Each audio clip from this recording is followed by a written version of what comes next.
Days and nights pass without Adam knowing what to do.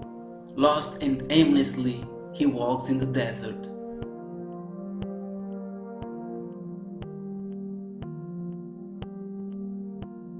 Exhausted, he lies down with his arms reaching out, and with his last remaining forces, he shouts, "My father, why did you forsake me?" "Shut up, you coward," a voice said. "Who's there?" questioned Adam. "It's me, the serpent." Adam only has the strength to growl, but what he really wanted to do was to strangle the serpent's neck. Forced to rest, Adam is listening to his infamous friend giving explanations.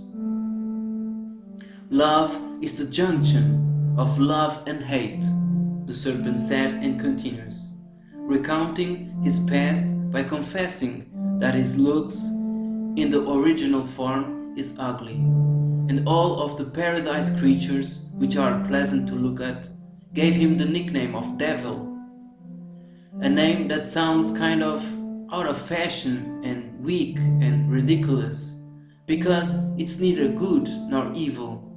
It is in fact a deficient evil. "Oh, there comes the deficient evil, ha ha ha ha," they would say in a laughter. With time, it was shortened and stayed Devil. And so they treated him as a joker, a clown, and so he built a reputation for being a trickster, because he was always hiding his true form. Adam doesn't know whether to trust him or not. Says the devil, "When we are serious, the pain becomes greater. Seek your inner peace."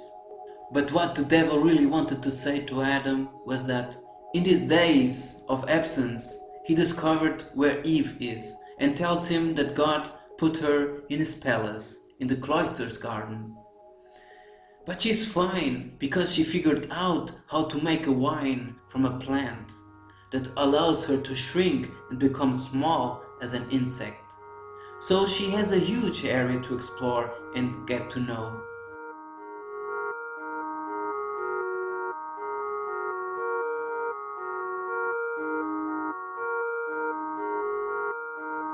She even has a harem of insect men, but she misses you, said the devil. She says your name whenever she has sex with an insect. Adam smiles at the devil and stretches out his hand to make peace and says, "From the creatures of God that I know, only those who are close to me, I feel jealous, hate, love. I worry more about the person who is closest to me, because it is the one that gives me more emotions. So those who make me jealous, who make me hate, who make me love, are the most important, because they are the ones that build me. They are part of me. They are the ones that define me.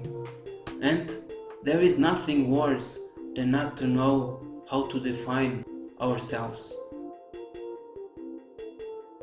The devil, with tears on his face, looks at Adam and says, "You can't imagine how I relate to what you said.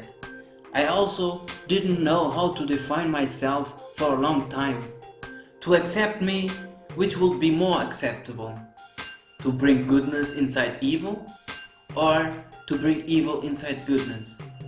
You see, in the first sentence, it inspires a happy end. But evil occupies more space. For evil to contain goodness, it must be greater. The latter sentence inspires falsehood, but goodness occupies more space. For goodness to contain evil, it must be greater." They continued to talk and vent as good friends should do, until dusk. "We have to be prepared to face the army of angels, so I have to teach you a new technique that I call hellfire," says the devil.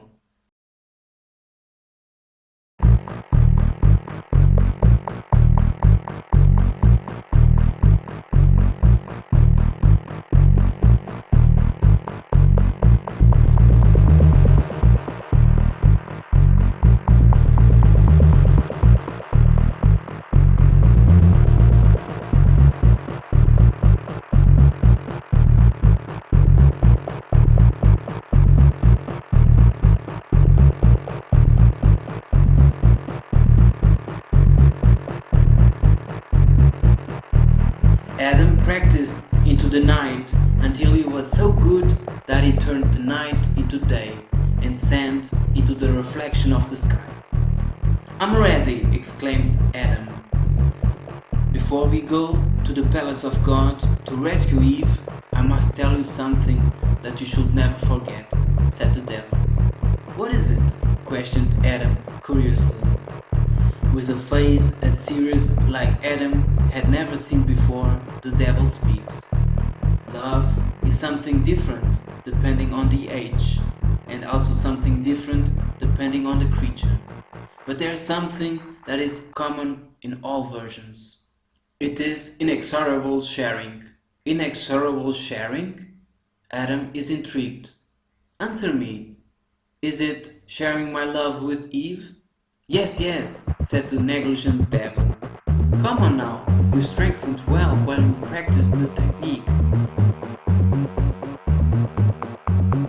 When they arrive at the gates of God's palace, they find their way obstructed by the army of angels and archangels, as expected. Adam and the devil put themselves in combat position. God's servants prepare bows and arrows, swords and shields, and the battle for Eve begins.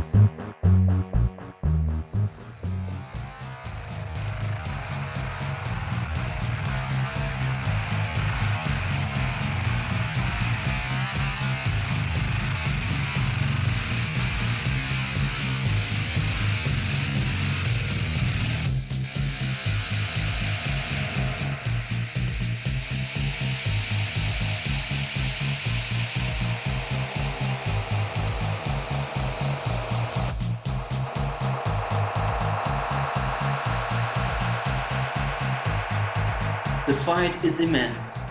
Arrows and powers of fire and intent swirl all around.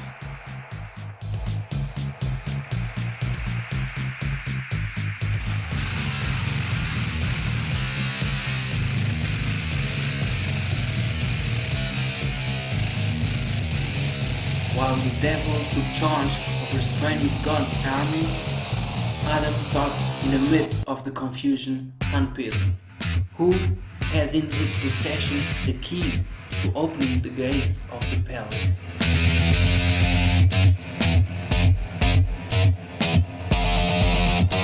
Adam confronts San Pedro's bodyguards and defeats them, grabs San Pedro by the collar and says, "Give me the key to the gate already." San Pedro smiles calmly and says, "In this world, only one thing is real. The only real thing here is love. There is only love here. Love is everything. Everything is love. You cannot have everything, but you can have love." Adam is even more infuriated and exclaims, "Cut the bullshit! Give me the key now! I want to enter the palace!" To which San Pedro responds, "You do not scare me. I've seen a lot." Adam is going insane and screams, "I do not scare you? I do not scare you? But you've never seen this!" and explodes in his mightiest hellfire.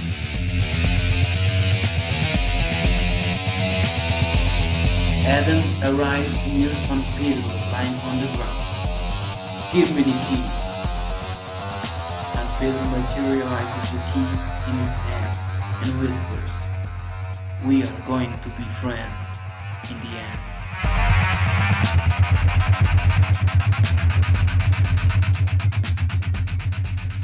Adam can hardly hold the key because it is heavy and full of spikes. When he gets to the gate, he puts the key in the lock but cannot turn it around without seriously hurting himself. "I cannot turn the key and open the gate," he shouts, to which the devil responds, "Try harder." "I cannot," said Adam. "You can't just use your hands. Use everything." The pain that Adam feels is he. But with all his strength and determined to save his great love, the key turns and the gate opens. Adam enters through the gate that leads into a huge, almost empty hall. The gate closes behind him. In the hall, he is alone with a woman, who is at the other end. They walk in the direction of each other and stop in the middle of the atrium. "Who are you?" Adam asks.